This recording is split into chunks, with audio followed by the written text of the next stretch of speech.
Hello and a warm welcome to another episode. My guest today is Martin Scholz, former SVP Strategy and Development at Überall and Global Director of Channel Partnerships at Usercentrics. Martin shares a very inspiring and refreshing perspective of the holistic benefits of proper partnership management, or nowadays called nearbound, and why leads are just a nice byproduct. Welcome, Martin. It's such a pleasure to have you, Martin. Thank you for having me. So this podcast episode started when I introduced my go-to-market podcast to you, and then you said, where the heck is nearbound? And so here we are. And I think nearbound is definitely a term which was new to me as well. So happy to leave the expert to explain it. Yeah, I guess nearbound is probably just a new name for something which we tried to do in the past couple of years, but sometimes you need to give it a catchy name that people better understand the idea. And I guess the origin comes from the folks of Partner Hackers who said, well, there was this era of outbound in the early days of B2B, SaaS and software company, where you just, if in doubt, sent another email, right? But then about 10 years, 15 years ago, HubSpot came to the market and said, no, stop bothering people. You know, we all got too many emails at that time already. So let's create amazing content and they will come to you. And that was the era of inbound. If you look at today, there's so much information. There are so many great SDRs, BDRs who try to get a meeting book. There are so many white papers published. I recently saw a meme that said like the death of white paper, right? Nobody reads white papers anymore. Anybody has so much information. So what we see is that there's a strong move by the buyer not to read or try to answer to an SDR and make their own research, but they tend to ask somebody who can help them to solve the problem because they solved it in the past. So basically you ask somebody. And this is like the nearbound, right? You look at somebody who's around you, who's near you, who you trust, who can give you an advice. And this is basically a way to which summarizes a lot of the opportunities you have by improving your go-to-market strategy using that power of your ecosystem. And that's a very good remark because we talked about everyone, at least a lot of founders are looking for better leads or more leads when it comes to partnerships, and either they use it as a second option for go-to-market. So what I really liked talking to you in advance was that nearbound or partnerships, which is more popular still, is a contributor for improving the entire go-to-market. And what I'd like to do is, because you gave so many great examples, let's start from marketing or awareness, like you were saying. So before you even aware of a potential product, you ask people, and then let's go through what can be done with in regards to boosting sales, but also to boost the after sales part. I'm super curious to learn more about that. This is actually, you mentioned a very good point. If we come across that and we talk to a lot of founders or C-levels and other executives, and we hear a lot of them, they say, yeah, we want to do something in partnerships because they heard it on a podcast, they heard it from the investors, they watched the video from Sarah from Andreessen Horowitz, who says, yeah, partnership is a new thing, and a company who drives 50% of the revenue from partnerships is better than somebody who's doing 100% direct, if it's a split, etc., etc. But they don't know really how to do it. And then I feel like, yeah, let's do partnerships here, 30% off my list price, off you go. And then they wait and want to count the money coming in. And shortcut, it doesn't work that way. Why would somebody sell your product, right? So trying to find somebody, make it a useful partnership that somebody starts to drive your revenue is like the master level, right? This is Champions League. And there are so many ways where you can benefit from partnerships way earlier. If you think about your SaaS as a B2B SaaS company, your main KPIs are customer lifetime value divided by customer acquisition cost, right? The customer lifetime value needs to be higher than your customer acquisition cost. Partnerships can on so many levels influence these two main KPIs in a positive way. Let's start with, as you said, awareness, right? Or marketing. So if you start to want to generate great leads from your marketing and you start to create another webinar, it's much easier if you have a strong partner who already has an audience where you have a good story to tell. Like think about another solution provider, somebody who has a solution which your customers will use before or after they use your software. A little bit like, hey, people who bought this on Amazon also bought that. Then you have a mutual story. You invite your customers, the partner invites their customers. All of a sudden, you have a much higher audience, much because you have a good story to tell how A and B work together. It's much more convincing than trying to collect webinar participants on LinkedIn. So what you achieve is you may not have more leads, but you have much higher quality leads. You have much lower customer acquisition costs because you don't have to invest so much time to get participants, but also those you get are much more likely to convert. Yep. So it's an easy way to pick example how partnerships can help on the marketing team. Another ideas, for instance, which is very often overlooked, is partnerships can help your product team. If you have a feature request coming in again and again, which is not core to your solution, let's say you have a B2B SaaS solution again, and people say, "Oh, can you please include a chatbot for in-application help?" Well, you can try to reinvent the wheel, or you can find someone of these amazing companies out there who have a very advanced chatbot technology, who are not just a supplier, because they need to tailor their chatbot to your needs, right? They need to train the model on your questions, etc., etc. It's not something you can just switch the other day. So it is a partnership relation after all, but it helps you to achieve your go-to-market much faster than you would try to develop it yourself. Or if you want to build an integration with our solution, which creates a great stickiness, right? So you connect your product via an API to Zapier or some other middleware or some other solution directly. It helps you to enhance your feature set. So sales will be happy, marketing will be happy because it can tell a better story. But especially customer success will be happy because your product has more value. It's less a single point solution. They increase the customer lifetime value. So partnerships help the customer success team. If you think about solutions like CRM systems, which are not plug and play, which need to be an implementation customization phase. Yes, you can do it yourself. And I talked to a couple of, I had a clients who said, yeah, we need to control this. We need, we want to make sure that it's super, super cool. But honestly, why shouldn't an experienced system integrator not be capable, if you enable them correctly, to do amazing implementations? Salesforce does not implement any Salesforce license themselves anymore, or Spryker or Adobe or HubSpot for the sake, or even like small business or solutions aiming on SMBs. They have smaller agencies who do the implementation. What's the benefit? A, the implementation partners are trusted. B, you don't have to invest so much in your post-sales operations team because you're a software company, you're not a solutions company, right? So there you reduce your your post-sales costs significantly. And I'm talking like 5 minutes and I didn't even touch sales yet. Remember, this is like where I said, yes, and of course, there's a power in co-selling. There's a power in referrals. There's a power in even reselling if you have a good solution around that. But this does need some prerequisites not all products will meet, because successful channels by definition usually, and there are always exceptions, but usually only work if your channel partner is a service-oriented company who can sell man days or FTE hours around your solution. So if you have a plug-and-play solution, awesome, but you will not find a channel partner because there's nothing to sell services around. So if you have either implementation, configuration, at least maintenance, or using the software. So at Searchmetrics back in the days, it's an SEO platform, by now acquired by Conductor. But basically, this was a solution for improving your Google rankings. Most companies didn't have a good in-house team. They used agencies for that.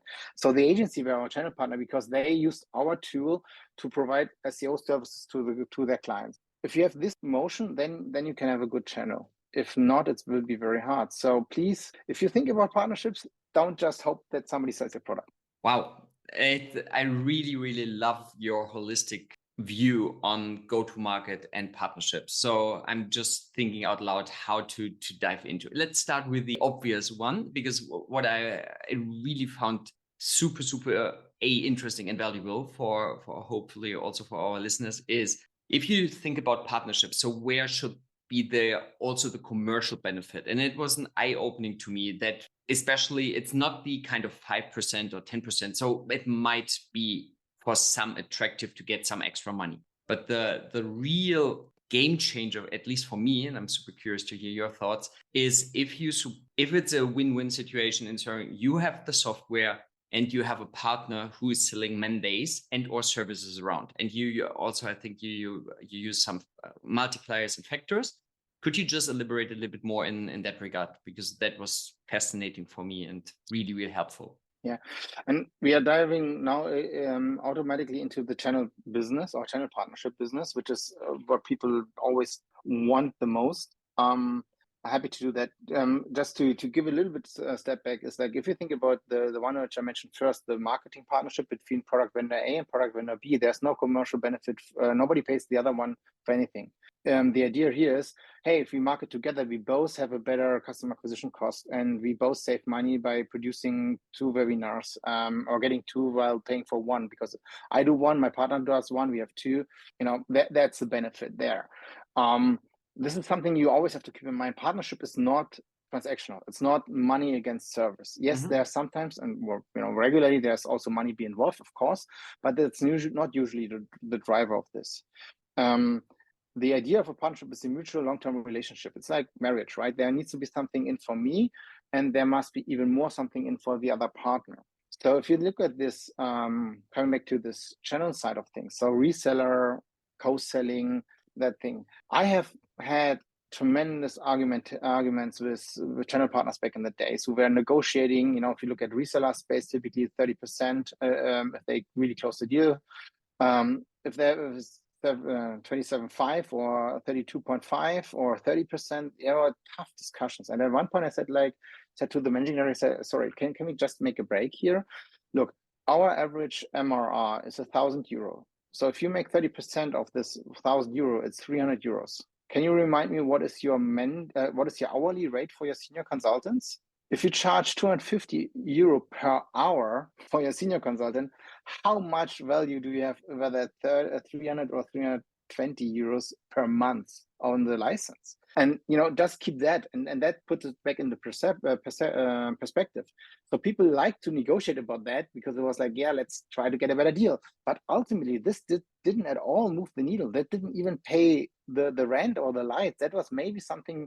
I had another agency owner who said, yeah, Martin, at the end of the year, when I get then the kickbacks or the commissions from the software we position with our clients, yeah, that's a nice benefit for the Christmas party, right? But that will not help him to strive his agency business. His business is not selling software.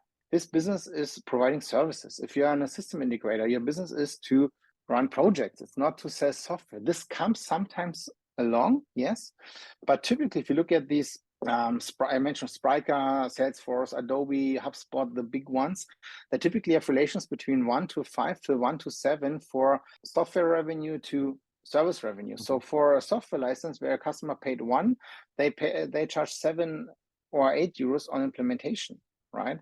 So this is the relation you have to keep in mind.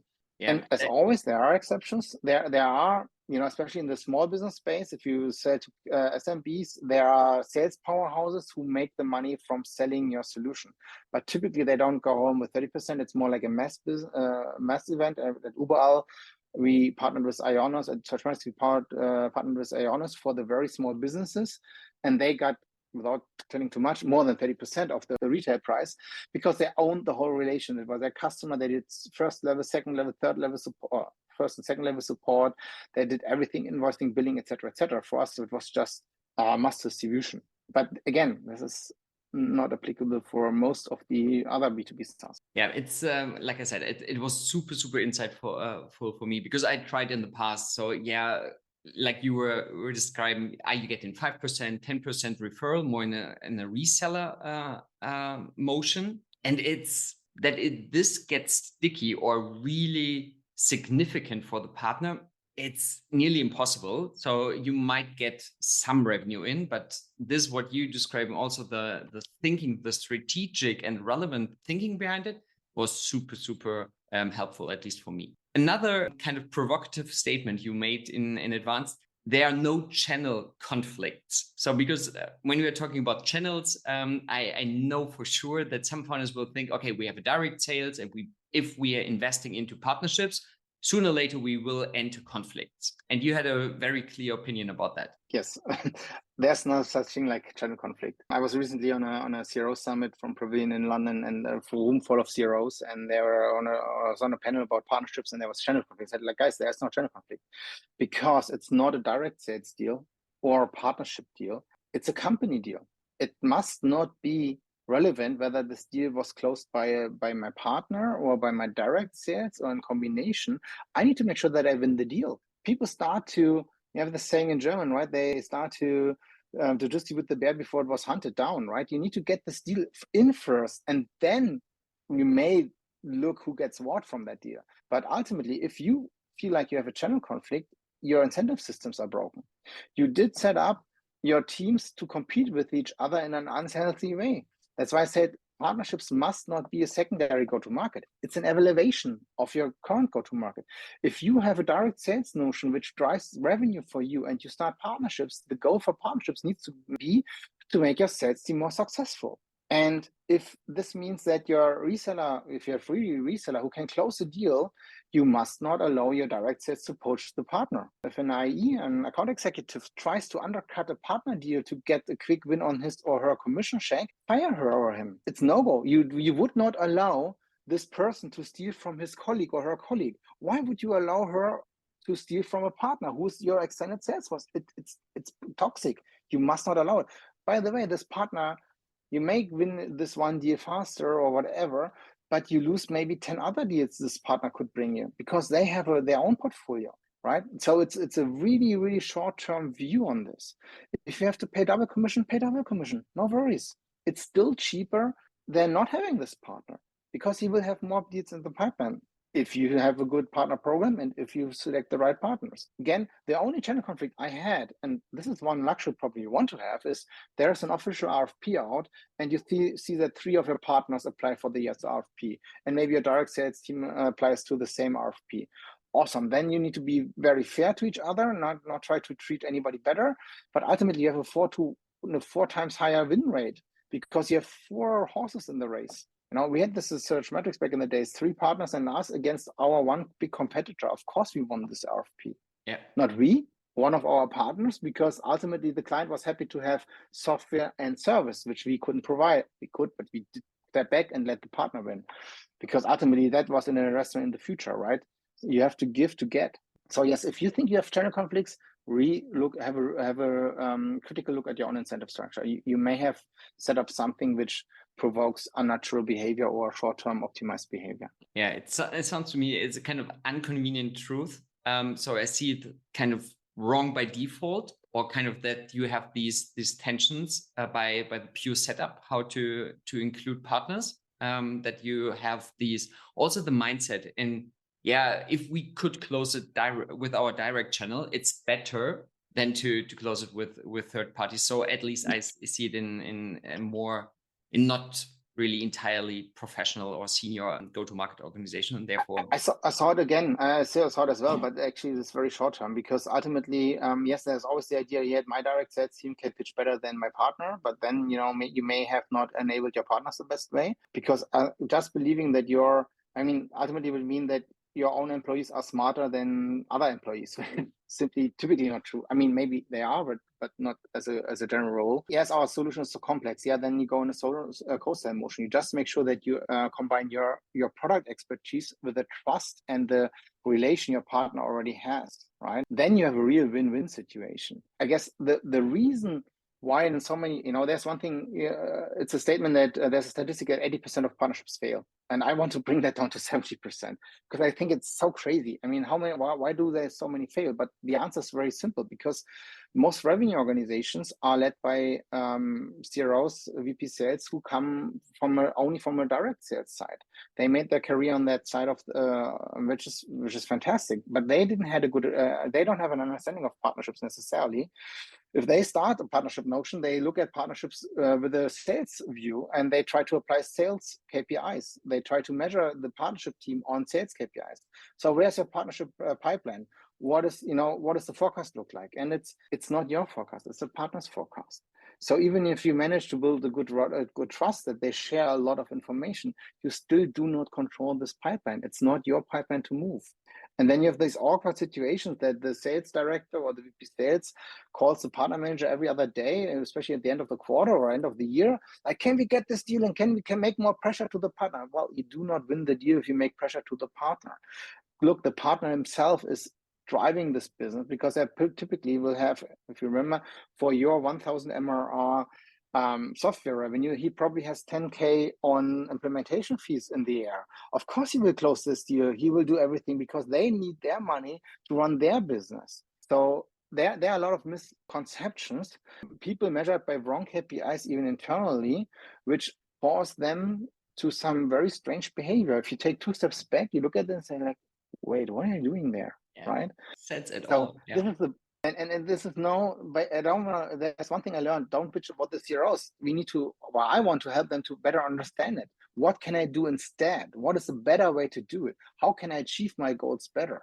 What are the KPIs I should look at if I cannot apply my good old Salesforce standard reportings on that? Okay. And there's another thing which plays into this is one other big buzzword, which the guys from Partner Hacker who kind of invented this Nearbond thing says, like, trust is the new data, which is like, okay. But if you think about it, in the last 10, 15 years, we have been told we need to be data-driven, take data-driven decisions. And as a son of a statistician, I do understand that, but I know one thing: do not believe any statistic you didn't manipulate yourself. Which means, in a more positive way, data, you need to understand the context. And despite all our trackings, all our tools, we cannot catch and capture everything. One thing I think, Björn, you're absolutely aware of is attribution. Last point, adjusted. Wow, it doesn't work. We cannot capture every moment because there are non-digital touch points. This might be that somebody goes to an event, talks to somebody, and this person says, oh yeah, I spoke to Björn, he's a great guy. And you get an inbound. You don't even know that this person spoke to your previous customer beforehand. Or, this is where it gets challenging with partners, right? If you have this partner, there's partner source, which is very clear. The lead came from the partner, the deal came from the partner. And there's partner influence. How do you measure in partner influence? How much interaction the partner has to have? And there's one thing: partner influence sometimes can be as little as you are on a consideration phase to buy a particular product. You are pretty good. Your account executive is super excited with you because you're coming to the closing stage. And what you do is you just text your buddy on a WhatsApp and say, hey, I'm considering buying from Martin. Is the solution any good? And all which comes back is thumbs up or thumbs down. You will never capture this WhatsApp in your CRM systems. This will make or break your deal. And there needs to be, and this is where they say trust is new data. If your partner tells you, hey, Martin, by the way, Björn asked me recently whether to buy your product. I said he should. Did he buy?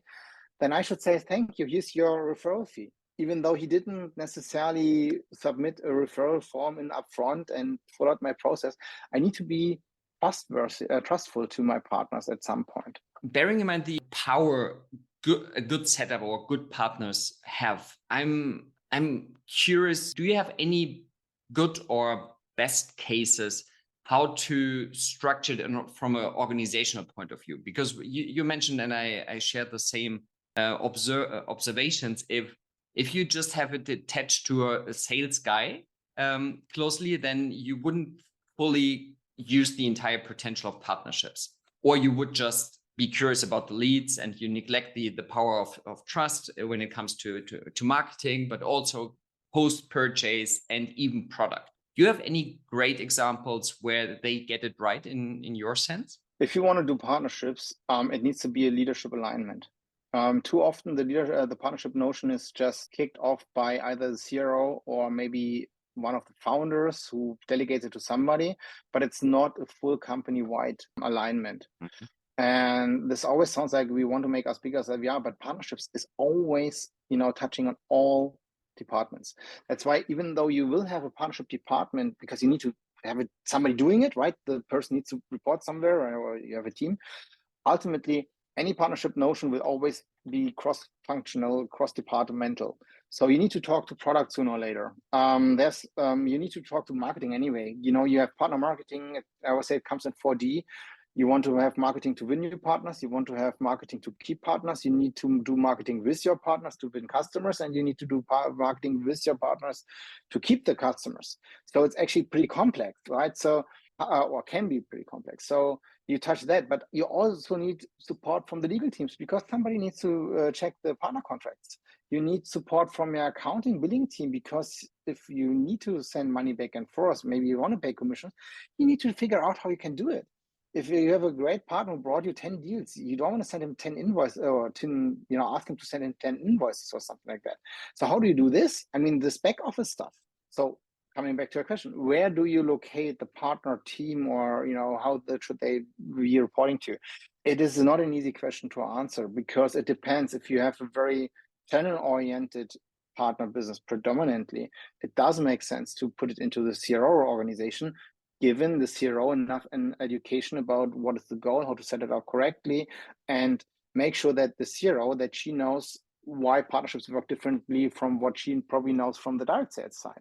If you have a more PLG product-led company, a product-led growth company like Miro or something like that, where your typical growth comes from the product, so your partnerships aim predominantly to generate great technology integration partnerships, which enable you then to generate leads from those product integrations, then it does make sense to have the product team being connected to the partnership very closely because they are focusing on the product side of things. If you are focusing solely on the marketing side because you are working with product partners who do marketing together without necessarily building technology integration, because that's not a precondition even, it might make sense to have it on the CMO side.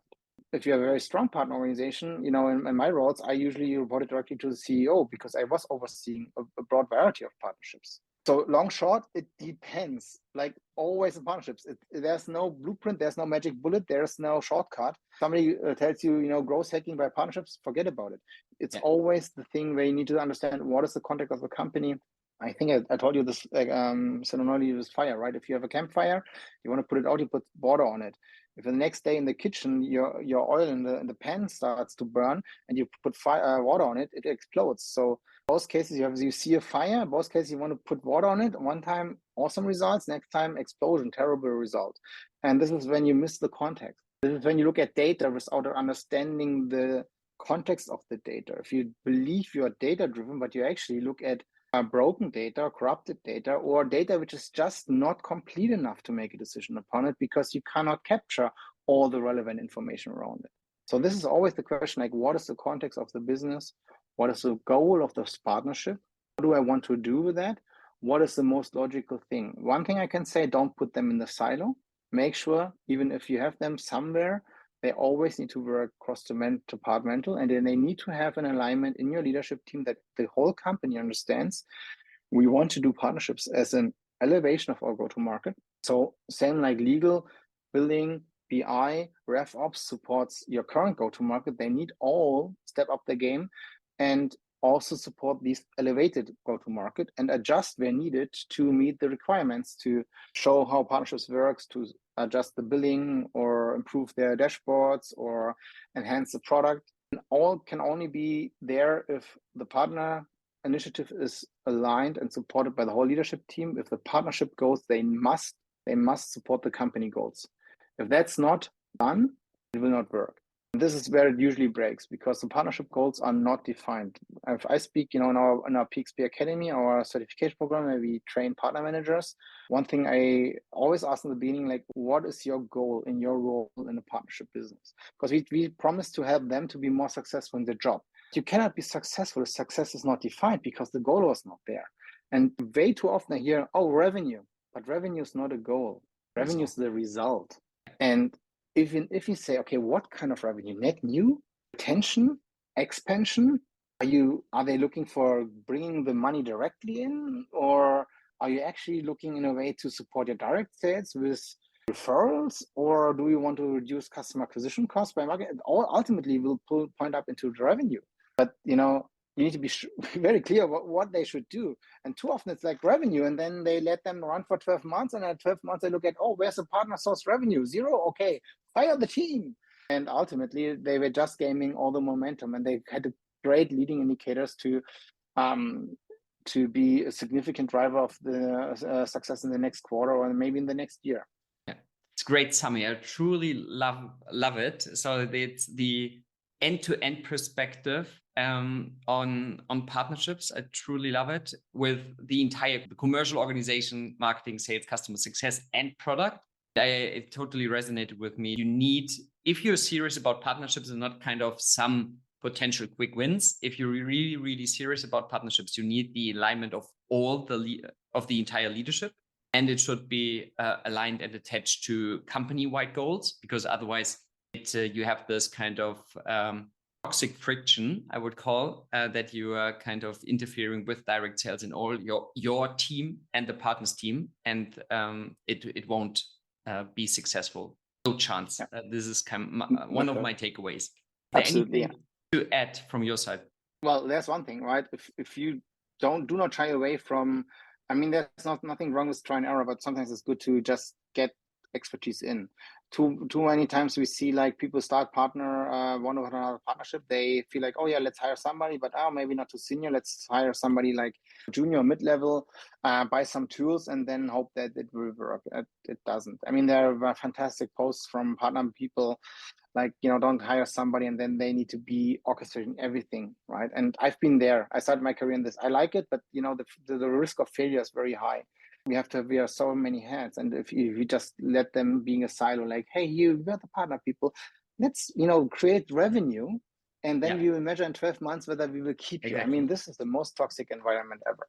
And there's also a big difference between building in a machine and running a machine. So, some people say, oh yeah, we hire somebody who's was 5 years per team lead in Microsoft partner. Yeah, awesome. Probably a great person, but this person was never meant to build it. They were managing an existing program which was designed in Redwood. I personally stopped being a manager because I like to build. I didn't like to manage the team, and everything was set up and built and run. You need somebody with people skill. And I want to.